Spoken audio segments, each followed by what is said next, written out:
nsenga nizeye ko Imana iri bukuremere ubuzima bushyashya, iri bukuremere amashimwe, iri buguhereze icyerekezo gishyashya kandi izakumere urumuri rukumurikira mu nzira yose ucamo buri munsi. Reka twubahe Imana dusenge.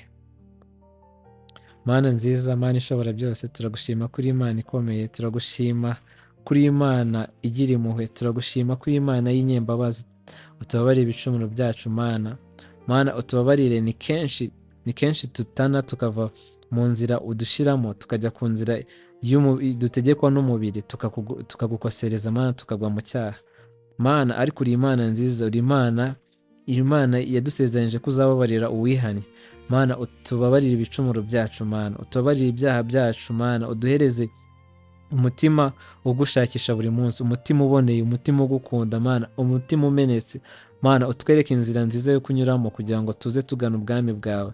Kandi Mana no muri iyo nzira nituyicamo tugendane buri munsi, kuko ibisitaza ni byinshi, ibiturangaza ni byinshi Mana. Turagutumiye ngwino mu buzima bwacu, ngwino mu bikorwa byacu, ngwino mu buzima bwacu, urebe ibibazo dufite Mana, ubidufashe, ubyikorere, ko waratubwiye ngo tubiguture Mana.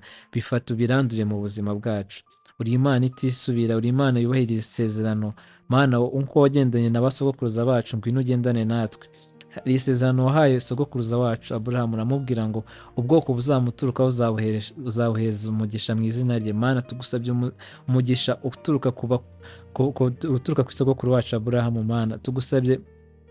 Tugusabye umugisha n'ubuzima bwiza wageneye abana bawe Mana. Waravuze ngo turi abana bawe, turi ubwoko bwawe Mana. Duhereze umugisha n'amahanga abone ko turi abana bawe. Ubuzima bwacu bwa buri munsi bugaragaremo ukuboko kwawe, kubera kuri Imana nziza kandi ubuzima bwacu bufite imigambi myiza. Utugirire neza, tubisabye twizeye mu izina rya Yesu, amen.